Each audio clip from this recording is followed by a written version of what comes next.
মৌলি বাণীর কাছে এসে তানিয়া সব সত্য কথা বলে দেয়। কথাটা শুনেই বাণী অনিরুদ্ধকে ভুল বোঝে। হ্যাঁ বন্ধুরা, এমনটাই দেখা যাবে। বিস্তারিত জানতে ভিডিওটিকে লাইক দিয়ে চ্যানেলটি সাবস্ক্রাইব করে দেখতে থাকুন। গল্পের শুরুতেই দেখা যাবে অনিরুদ্ধ তানিয়ার অপারেশনের জন্য টাকা জোগাড় করার জন্য যেখানে যেখানে যাওয়া প্রয়োজন মনে করেছিল সেখানেই যায়।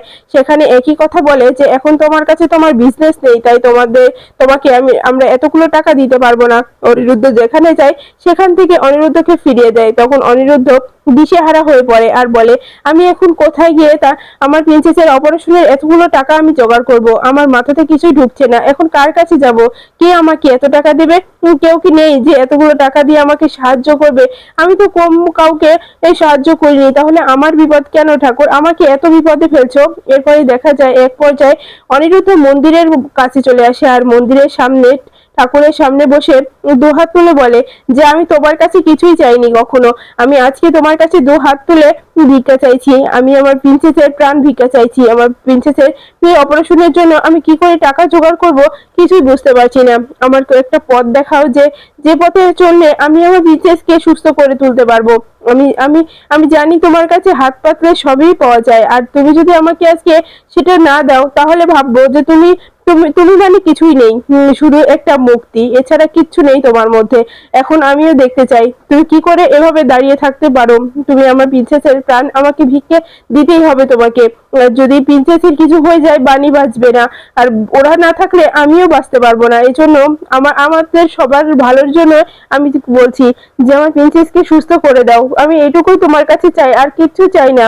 এরপরে অন্যদিকে দেখা যায় তানিয়া শুধু একই কথা বলে যে মা বাবা কোথায় গেছে? মা বাবাকে আসতে বলো না, আমি বাড়ি যেতে চাই। মা আমি এখানে থাকতে চাই না, আমি বাড়িতে তোমাদের সবার সঙ্গেই থাকবো। এই সব কিছু দেখে বাণী একেবারেই ভেঙে পড়ে আর বলে যে মিস্টার চ্যাটার্জি আমার কাছে কিছু গোপন রাখছে, আমার কাছে সব সত্যটা বলছে না। কেন আমার সঙ্গে এমন করছে?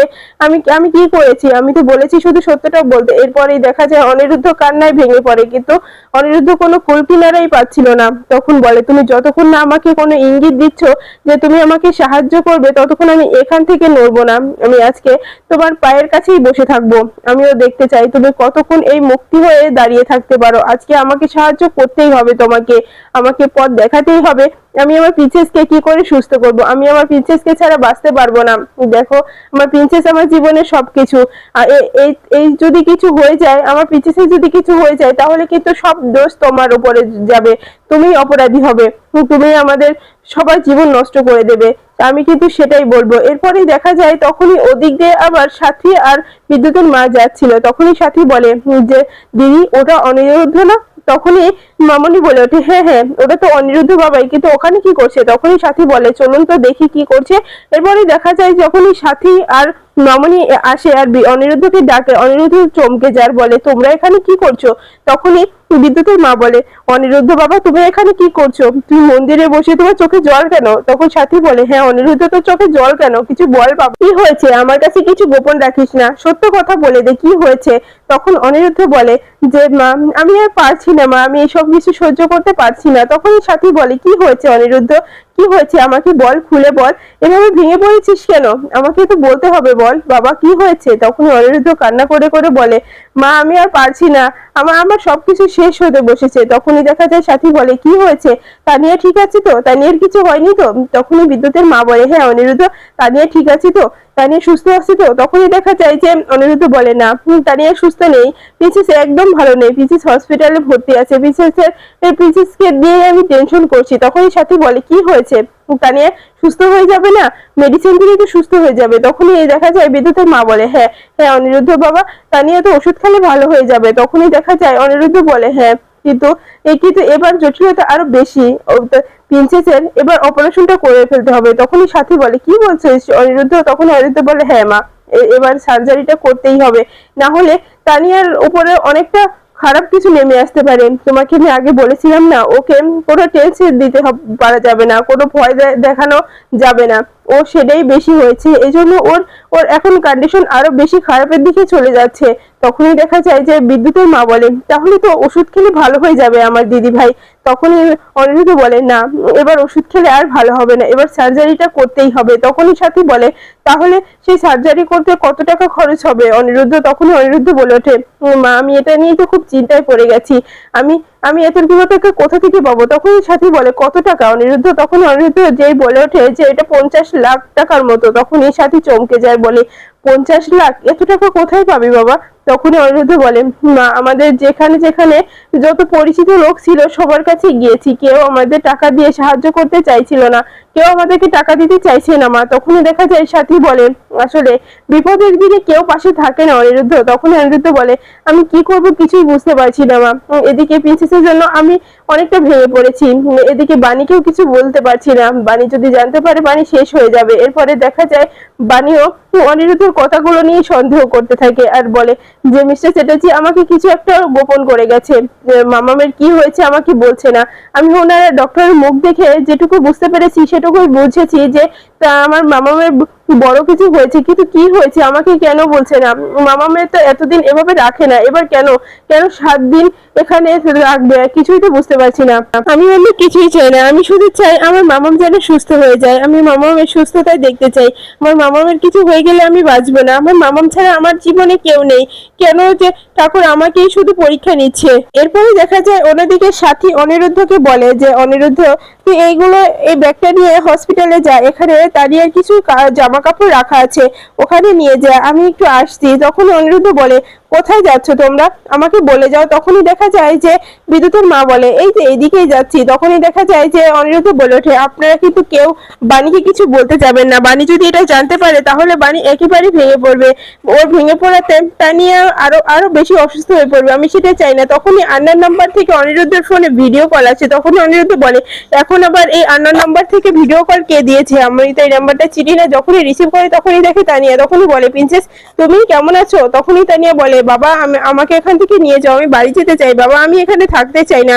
তখনই অনিরুদ্ধ বলে, হ্যাঁ মা আমি তোমাকে ওখান থেকে নিয়ে আসবো। তখনই দেখা যায় সাথী কথা বলে, বিদ্যুতের মা কথা বলে, সবাই বলে যে একটু থাকো, আমরা এখনই নিয়ে আসবো। এরপরে দেখা যায় যে অনিরুদ্ধ বলে যে প্রিন্সেস তুমি কি ওখানকার নার্সের ফোন থেকে ফোন করেছো? তখনই তানিয়া বলে, হ্যাঁ হ্যাঁ বাবা আমাকে এখান থেকে নিয়ে যাও বাবা, আমি এখানে থাকবো না, আর আর রাক্ষসটার কাছে আমাকে দিও না বাবা। তখন অনিরুদ্ধ বলে, হ্যাঁ প্রিন্সেস আমি তোমাকে নিয়ে আসবো, তুমি এতটা ভেঙে পড়ো না, খুব তাড়াতাড়ি আমি তোমাকে নিয়ে আসতে যাচ্ছি। এরপরে দেখা যায় সাথী বলে, যা অনিরুদ্ধ হসপিটালে দিদি ভাইয়ের কাছে যা, আমি আছি, আমার নাতনির কিছু হয়ে যাক আমি সেটা চাইবো না, আমার নাতনির কিছু হয়ে গেলে আমরা কেউই বাঁচতে পারবো না, অনিরুদ্ধ তুই যা হসপিটালে যা।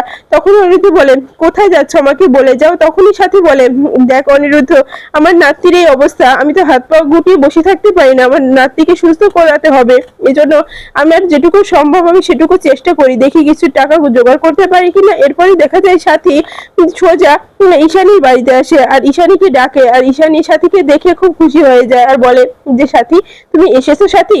তখনই সাথী বলে, হ্যাঁ ঈশানী আমি আসতে বাধ্য হলাম, আমি আসলে একটা কারণে তোমার কাছে এসেছি। তখনই ঈশানী বলে ওঠে, কি হয়েছে সাথী, তুমি দ্বিধা বাদ দিয়ে কি বলবে বলো। তখনই সাথী বলে, আমি আমি একটা দরকারে এসেছি। তখনই পিনাক্ষী বলে, কি হয়েছে সাথী, তুমি বলো কি প্রয়োজন তোমার, বলো আমাকে।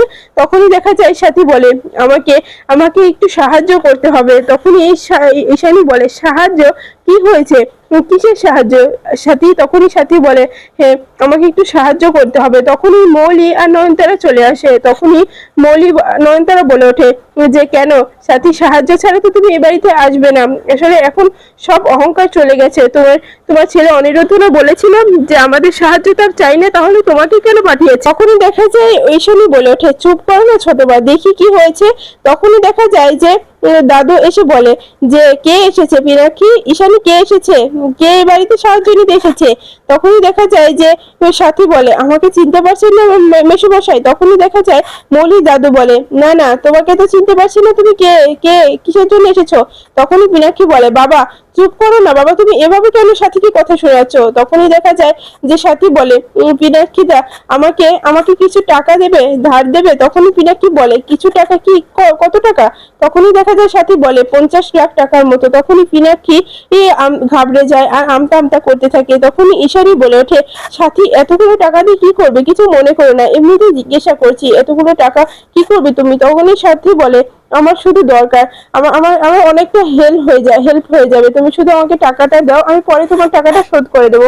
তখনই দেখা যায় নয়নতারা বলে ওঠে, আসলে টাকাটা দিয়ে ওরা নতুন করে বিজনেস শুরু করবে, অনিরুদ্ধ বিজনেস শুরু করতে চাই। তখনই মৌলির দাদু বলে, ঠিক বলেছো, আসলে অনিরুদ্ধ এত মুখ করে বলেছিল যে সে একাই সে ব্যবসাটা শুরু করবে, তাহলে পারলো না, আমাদের সাহায্যের দরকার। তখনই দেখা যায় সাথী বলে ওঠে, হ্যাঁ আসলে আমার কিছু টাকার প্রয়োজন, 50 লাখ টাকা হলেই হবে। তখনই দেখা যায় যে সে ঈশানী বলে ওঠে, এতগুলো টাকা কি করবে সাথী, কি হয়েছে?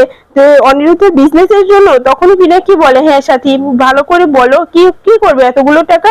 তখনই দেখা যায় যে মৌলির দাদু বলে যে ভিক্ষা নিতে এসেছে, আসলে ভিখারিরা তো ভিক্ষা ছাড়া তো আর কিছু নেয় না, কিন্তু আমরা তো এত টাকা ভিক্ষা দিই না। তখনই দেখা যায় সাথী বলে, আমি ভিক্ষা নিতে আসিনি, আমাকে যত অপমান করার করুন, কিন্তু টাকাটা যদি আমাকে দিতে তাহলে ভালো হতো পিনাকিদা। এরপরে পিনাকি বলে, হয়েছেটা কি সেটা বলবে তো? তখনই দেখা যায় সাথী বলে ওঠে, আসলে ওই মেয়েটাকে বাঁচাতে হবে। তখনই দেখা যায় ঈশানী বলে ওঠে, কোন মেয়েটাকে বাঁচাতে হবে, কি কার কি হয়েছে? তখনই মৌলি দাদু বলে, নাটক করো না, আসলে আসলে ওই বাণী আসেনি বলেই তোমাকে পাঠিয়েছে। তখনই সাথী বলে, আমাদেরকে যা অপমান করার আপনি করতে পারেন মেয়সু বসাই, কিন্তু টাকাটা আমার প্রয়োজন, টাকাটা দিলে অনেকটা উপকার হতো আমার। তখনই নয়নতারা বলে ওঠে, আমরা তো আর উপকার করার জন্য বসে নেই যে যার তার আমরা উপকার করব, আমরা এরকম ছোট লোকদের উপকার করি না। তখনই সাথী বলে, আপনাদের যত কথা শোনাবার শোনান আমাকে, কিন্তু কোনো কিছুই আমি মনে করব না, কিন্তু টাকাটা আমার প্রয়োজন। তখনই ঈশানী বলে ওঠে, সাথী হয়েছেটা কি সেটা তো বলো। তখনই সাথী বলে ওঠে যে আসলে তানিয়ার অপারেশন করাতে হবে, এই জন্য আমাদের 50 লাখ টাকা প্রয়োজন। তখনই পিনাকি বলে, তানিয়ার অপারেশন, তানিয়ার কি হয়েছে? তখনই সাথী বলে ওঠে যে তানিয়ার হার্টের সমস্যা, হার্টে একটা ফুটো আছে, সেটা সার্জারি করে ঠিক করাতে হবে, এমার্জেন্সি এখন টাকার প্রয়োজন পড়েছে। তখনই দেখা যায় যে মৌলি বলে, এতদিন তো কোনো তানিয়ার অসুখের কথা শুনলাম না, হঠাৎ করে তানিয়া এখন অসুস্থ হয়ে পড়েছে, নাটক করছো? নাটক করে না, বোঝা যাচ্ছে যে তোমাদের এখন টাকা প্রয়োজন, এই জন্য বানিয়ে বানিয়ে মিথ্যে কথা বলছো। তখনই ঈশানী বলে ওঠে, মৌলি এভাবে কথা বলবে না, চুপ করে থাকো, এভাবে তুমি কেন কথা বলছো মৌলি? তখনই দেখা যায় যে মৌলি বলে, আমি তো ঠিকই বলেছি, এই এরা তো এরকম গল্প বানিয়ে আসবে, তাহলে বাণী কেন আসলো না? বাণী এসে টাকাটা চাইতে পারতো, হাত জোর করে বাণীকে টাকাটা দিয়ে দিতাম। তখনই সাথী বলে, বাণী এসবের কিছু জানে না, বাণীকে আমরা কেউ কিচ্ছু বলিনি। তখনই দেখা যায় যে মৌলি বলে, আসলে সবকিছু বাণী বানানো নাটক, বাণী এরকমটা শিখিয়ে দিয়েছে না আন্টি, সেটাই এসে বলছো আন্টি, এভাবে এভাবে মিথ্যে কথা বলো না। তখন নয়নতারা বলে ওঠে, সাথী আসলে তোমাকে অস্ত্র বানিয়ে এখানে পাঠিয়েছে বাণী, যে টাকাটা যদি তুমি নিয়ে যেতে পারো, কারণ তুমি আসলে তো পিনাকি আর ঈশানী না করতে পারবে না, এই জন্য তোমাকে পাঠিয়েছে। আসলে বাণী তার তার জীবনের টার্গেটটা পূরণ করতে পারেনি, এই জন্য এখন আবার অন্য পদ্ধতিতে তার টার্গেটটা পূরণ করতে চাইছে, টাকা হাতিয়ে নিতে চাইছে। তখনই সাথী বলে, এসব মিথ্যে কথা।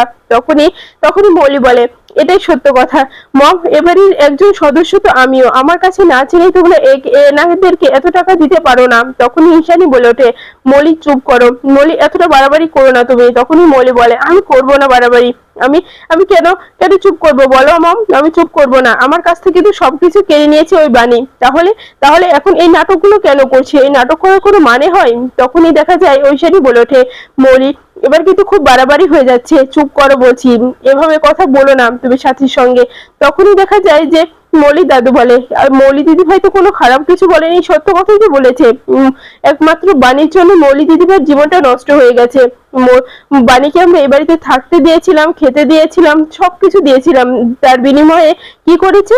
আমাদের সম্মানটা নষ্ট করে দিয়ে এখান থেকে চলে গেছে। বাড়িতে যদি একটা কুকুর পালতাম তাহলেও সে আমাদের গুণগান করতো, কিন্তু বাড়িতে নেমো খারাপ একটা মেয়ে, নেমো খারাপই করে এখান থেকে চলে গেছে। তখনই দেখা যায় মৌলি বলে, ঠিক বলেছো দাদু ভাই। তখনই নয়নতারা বলে যে একদম ঠিক কথা বলেছে, বুড়োটা এতদিন পরে অন্তত একটা কথার কথা বলে দিয়েছে।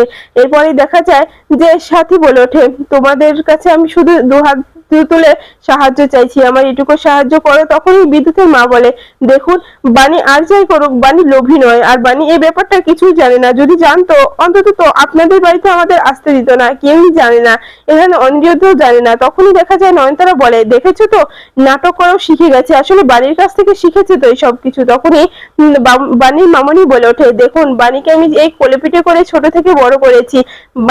বাণী এরকম মেয়ে নয়। আমি আমি যেটুকু বলছি, দেখুন আমার দিদিভাইকে আপনারা বাঁচান, আমার দিদিভাইয়ের কিছু হয়ে গেলে আমরা বাঁচবো না। তখন সাথী দুহাত তুলে বলে, আমি তোমাদের কাছে হাত জোর করে বলছি, আমাকে টাকাটা দাও, আমরা পরে শোধ করে দেবো। তখনই দেখা যায় যে অনিরুদ্ধ চলে আসে আর বলে, মা তুমি এখানে কি করছো? আমি জানতাম তুমি এখানেই আসবে, আমি এই জন্যই এখানেই চলে এসেছি। মা তুমি ভুল জায়গায় ভুল সময় এসে পড়েছো, এরা কখনোই তোমাকে টাকা দেবে না। তুমি ওদের কাছে টাকা চাইতে এসে আরো অপমানিত হয়েছো, আর অপমানিত হবে। মা তুমি এখান থেকে চলো।